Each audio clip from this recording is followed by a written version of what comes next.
Hello everyone, this is Kuheli and welcome to Learning Aura. Today we will be discussing two important words, unless and until. দেখো আমরা কিন্তু প্রায় কনফিউশনে ভুগি যে কোথায় আমরা আনটিল ইউজ করব আর কোথায় আমরা আনলেস ইউজ করব। আমরা যারা যে কোনো কম্পিটিটিভ এক্সামের প্রিপারেশন নিচ্ছি তাদের জন্য কিন্তু এটা একটা খুব কনফিউশনের জায়গা।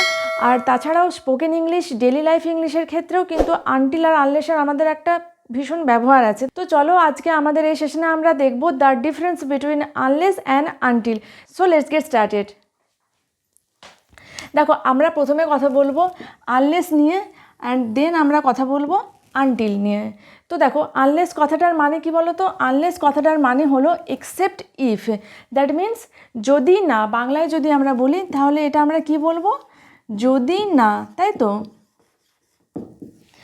আর কি আনলেস এই ওয়ার্ডটা কি অলওয়েজ ডিনোটস করে কি কন্ডিশন। কন্ডিশন মানে কি একটা শর্ত বোঝায়, তাই সবসময় একটা শর্ত ইমপ্লাই করে। আনলেস কথাটার মধ্যে দিয়ে অলওয়েজ একটা শর্ত বোঝায়। Let's have an example, unless you work hard you will fail. এখানে আমরা কি দেখতে পাচ্ছি? আনলেস ইউ ওয়ার্ক হার্ড, যদি না তুমি কঠোর পরিশ্রম করো, ইউ উইল ফেল। তো দেখো আনলেস ইউ ওয়ার্ক হার্ড, যদি না তুমি কঠোর পরিশ্রম করো তুমি ফেল করবে। এটাকে আমরা কিন্তু ইফ দিয়েও করতে পারতাম। আমরা জেনেছি কি আনলেস কথাটার মানে কিন্তু ইফ, আর ইফ মানে কি? ইফ হলো একটা শর্ত, যদি একটা শর্ত বোঝাচ্ছে। If you do not work hard you will fail, এটাও কিন্তু আমরা বলতে পারতাম instead of using the word unless. Okay, তারপর আমরা দেখে নেব আনটিল। আনটিল আমরা কোথায় ইউজ করব? দেখো আনটিল কখন আমরা ইউজ করব? যখন কোনো টাইম বোঝাবে। It denotes time, the word until denotes time, এটা আমরা মনে রাখবো। টাইম একটা particular time, point of time বোঝাবে, like up to the particular time. দেখো একটা পয়েন্ট অফ টাইম মানে বাংলায় যদি আমরা বলি কি বলবো? যতক্ষণ না, যতক্ষণ, যতক্ষণ না, তাই তো? দেখো এবার যতক্ষণ, ক্ষণ মানে আমরা জানি ক্ষণ মানে কি প্রত্যেকক্ষণ, প্রতিক্ষণ, এগুলো আমরা বাংলাতে ব্যবহার করি না। ক্ষণ মানে কি সময়, মোমেন্টটাকে বোঝায়, সময়টাকে বোঝায়। তাহলে এটা আমরা মনে রাখবো যে আনটিল মানে যতক্ষণ না। আর দেখো আনটিল কথাটার মধ্যে আমরা কি পেয়েছি বলো তো? টি। এই টিটার সাথে আমরা রিলেট করে মনে রাখবো কি এই আনটিল কথাটা দেখা মাত্রই আমরা এটা মনে করব যে আনটিল কিন্তু অলওয়েজ রিলেটেড টু টাইম।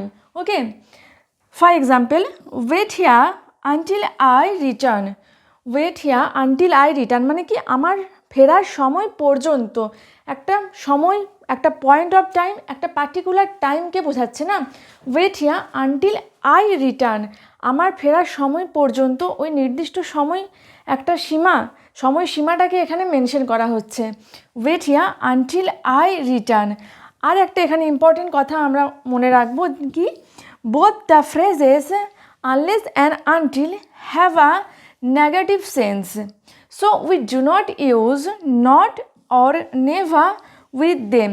দেখো আনটিল আর আনলেস এই দুটো কথা কি নিজেরাই কিন্তু নেগেটিভ, তাই তো? তাহলে যেহেতু এদের নিজেদের মধ্যে একটা নেগেটিভ সেন্স এরা ক্যারি করছে, তাহলে আমরা নট আর নেভার, এগুলো তো নেগেটিভ ওয়ার্ড, এগুলো তার সাথে আমরা ইউজ করব না।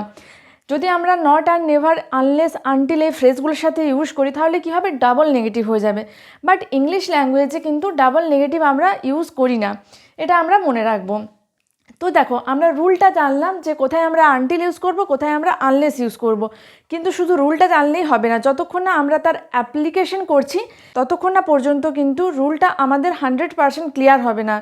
তো তাই আমাদের কিছু সেন্টেন্স, যেরকম আমাদের এক্সামে আসে আনটিল আর আনলেস দিয়ে অনেক এরর আসে আমাদের এক্সামে, তো সেই রকম কিছু সেন্টেন্স আজ আমরা প্র্যাকটিস করব। তো চলো দেখা যাক কী কী সেন্টেন্স এখানে আছে। দেখো আমরা এতক্ষণ পড়ে এলাম যে what is the difference between unless আর আনটিল। তো দেখো রুলটা আমরা পড়ে এসেছি, এবার যতক্ষণ না আমরা অ্যাপ্লিকেশন করব তার, ততক্ষণ কিন্তু আমরা বুঝতে পারবো না যে রুলটা আমাদের কাছে কতটা ক্লিয়ার হয়েছে বা হয়নি। তো এখানে আমরা কয়েকটা সেন্টেন্স নিয়েছি। আমি অ্যাডভাইস করব প্রথমে তোমরা ভিডিওটা পজ করে নিজেরা ট্রাই করবে, তোমরা দেখবে নিজেরা তোমরা কারেক্ট অ্যান্সার করতে পারছো কি পারছো না। তারপর তোমরা আমার এক্সপ্লেনেশনটা শুনবে, তাহলে তোমরা নিজেরা নিজেদেরকে জাজ করতে পারবে যে রুলটা তোমাদের কাছে কতটা ক্লিয়ার হয়েছে। তো চলো দেখি ফার্স্ট সেন্টেন্স কী আছে। Keep on studying until or unless you crack the exam. দেখো until or unless you crack the exam, এখানে কি টাইম বোঝাচ্ছে?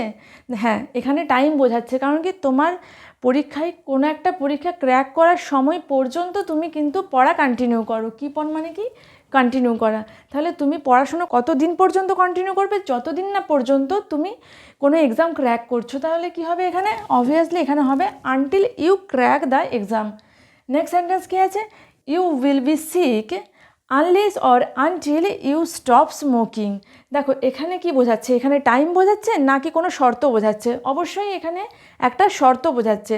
তুমি যদি স্মোক করা বন্ধ না করো তাহলে তুমি অসুস্থ হয়ে পড়বে। তাহলে কি এখানে একটা শর্ত আছে, এখানে একটা কন্ডিশন বোঝাচ্ছে। আর আমরা কি জানি কন্ডিশন বা ইফ এই সেন্সটা যখন আমরা পাবো তখন আমরা কি ইউজ করবো? Until or unless. Obviously we will use here unless. তাহলে কি হবে? You will be sick until you stop smoking. Next sentence কি আছে? People in India can't vote until or unless they turn 18। দেখো এখানে কি তারা 18 বছর বয়স হওয়া পর্যন্ত তারা ভোট দিতে পারে না। ভারতের জনগণরা যতক্ষণ দিন না পর্যন্ত 18 বছর বয়স হচ্ছে ততদিন তারা ভোট দিতে পারে না। তাহলে কি তাদের 18 বছর বয়স একটা সময়সীমা লিমিট করছে না? Up to the 18 years. তো এখানে একটা particular point of time mention করা হচ্ছে। দেখো 18 বছর বয়স সময় পর্যন্ত। তাহলে এখানে আমরা কি ইউজ করব? এখানে আমরা আনটিল বলবো। People in India can't vote until they turn 18। আর একটা কথা এখানে আমরা জানবো, দেখো এই সেন্টেন্সটা যদি আমরা দেখি বা আনটিল বা আনলেস রিলেটেড যে কোনো সেন্টেন্স আমরা দেখবো, সেখানে আমরা কিন্তু দুটো ক্লজ পাবো। এই হলো people in India can't vote, এটা আমাদের একটা ক্লজ। আর আমাদের নেক্সট ক্লজটা কি? আনটিল দে টার্ন 18, এটা আমাদের একটা ক্লজ। দেখো আমরা কি জেনে এসেছি? আনটিল আর আনলেস যেহেতু নিজেরাই একটা করে নেগেটিভ ওয়ার্ড, তাই আমরা তার সাথে কিন্তু কোনো negative word like not, never এগুলো ইউজ করব না। তো এই সেন্টেন্সে কিন্তু আমরা নট বা নেভার ইউজ করিনি। অনেক সময় কি হয়, এরর কারেকশন করতে গিয়ে আমাদের টেন্ডেন্সি থাকে যে ও আনটিল আর আনলেস থাকলে তো নট ইউজ হয় না, তাহলে এখানে যে কান্ট, এখানে একটা নেগেটিভ ওয়ার্ড ইউজ হয়েছে, এখানে আমরা এরর মার্ক করে দিই। কিন্তু দেখো এই ক্লজটাতে কিন্তু নেগেটিভ ওয়ার্ড ইউজ হতেই পারে, কিন্তু আমরা কোন ক্লজে নেগেটিভ ওয়ার্ড ইউজ করব না? আনটিল আর আনলেস যে ক্লজটাতে আছে সেখানে কিন্তু আমরা নেগেটিভ ওয়ার্ড ইউজ করব না। এটা আমাদের ভালোভাবে মনে রাখতে হবে। আমরা অন্য ক্লজটাতে কিন্তু নেগেটিভ ওয়ার্ড ইউজ করতে পারি and that is completely error free. Okay, চলো নেক্সট সেন্টেন্স কী আছে দেখি। No one can help you unless or until you help yourself. তো কি এখানে কি বোঝাচ্ছে? সময় বোঝাচ্ছে না কোনো শর্ত বোঝাচ্ছে? অবশ্যই এখানে একটা শর্ত বোঝাচ্ছে। কি বলছে? কেউই তোমাকে হেল্প করতে পারবে না যদি না তুমি নিজেকে হেল্প করো। তাহলে এখানে হবে unless you help yourself. No one can help you unless you help yourself. আর লাস্ট সেন্টেন্স কী আছে? Stay here unless or until your mother does not recover. এখানে বলো তো কী হবে? আনলেস না আনটিল? এখানে অবশ্যই হবে কি, তোমার মা যে সময় পর্যন্ত না, যত দিন পর্যন্ত। দেখো দিন মানে কি একটা ক্ষণ, একটা টাইমের ব্যাপার আসছে না? তাহলে এখানে কি ইউজ করব? আমরা এখানে আনটিল ইউজ করব। তোমার মা যতদিন না পর্যন্ত সুস্থ হচ্ছে ততদিন তুমি এখানে থেকে যেও। Stay here until your mother does not recover. কিন্তু তারপরেও কিন্তু সেন্টেন্সে একটা আমরা এরর পাচ্ছি। কীরকম? দেখো আমরা একটু আগে জেনে এসেছি না, আনটিল আর আনলেস যে ক্লজে থাকবে সেখানে কিন্তু কোনো নেগেটিভ ওয়ার্ড আমরা ইউজ করব না, কিন্তু এখানে আমরা নেগেটিভ ওয়ার্ড কি নট পেয়েছি। তার মানে কি আমাদের এটাও ভুল আছে, নট আমরা ইউজ করব না এখানে। কারণ আমরা জানি যে ক্লজে, দেখো এই ক্লজটা কি স্টে হিয়ার আমাদের এখানে ফার্স্ট ক্লজ, আমাদের সেকেন্ড ক্লজটা কি আছে? Until or mother does not recover. তাহলে কি আমাদের দেখো এই ক্লজ ছিল আমাদের আনটিল, এবার যে ক্লজে আনটিল থাকবে সেই ক্লজে কিন্তু নট ইউজ হবে না। তাহলে আমরা এখানে নটটাকে রিমুভ করবো, আর নটটার সাথে সাথে আমরা ডাজটাকেও রিমুভ করবো। দেখো ডাজটা কেন এসেছিলো? ডু ভার্বের ইউজ কখন আসে? যখন আমরা ইন্টারোগেটিভ করি আর যখন আমরা নেগেটিভ করি তখনই আমাদের ডু ভার্বের ব্যবহার আসে। তাহলে এখানে আমরা যখন ডাজ নটটাকে রিমুভ করে দেবো তখন আমরা কি বলবো? Until or mother রিকভার্স, not recover but রিকভার্স। কেন রিকভার্স করলাম? কারণ মাদার কি third person singular number. Third person singular number হলে আমরা জানি ভার্বের পর এস অর ইয়েস আমরা অ্যাড করি, কিন্তু আগে যখন আমরা নেগেটিভ করেছিলাম তখন দেখো ডু ভার্বের পর ওই ইয়েসটা আমরা অ্যাড করে নিয়েছিলাম। থার্ড পারসন সিঙ্গুলার হওয়ার জন্য যে এস বা ইয়েসটা আমাদের প্রয়োজন ছিল সেটা আমরা কিন্তু ডু ভার্বের পর অ্যাড করেছিলাম। যেহেতু এখন সেন্টেন্সটা আমরা নেগেটিভে করব না, তাহলে যখন ডাজ নটটা বাদ চলে গেল তখন আমাদের যে মেন ভার্ব তারপর কিন্তু আমাদের এই এসটাকে অ্যাড করতে হবে। তো আমাদের কমপ্লিট কারেক্ট সেন্টেন্সটা কী হবে? Stay here until your mother রিকভার্স। Okay, so guys, that's it for today. I hope you find it useful.